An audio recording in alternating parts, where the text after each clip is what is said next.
तुझसे शादी करूंगी।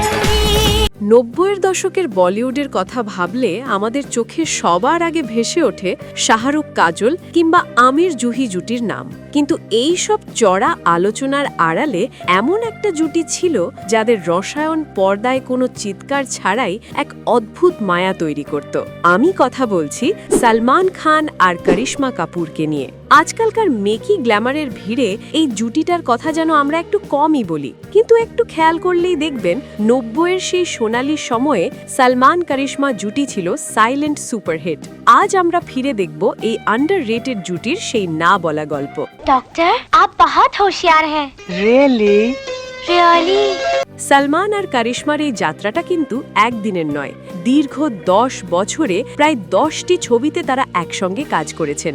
শুরুটা হয়েছিল আন্দাজ আপনা আপনা দিয়ে।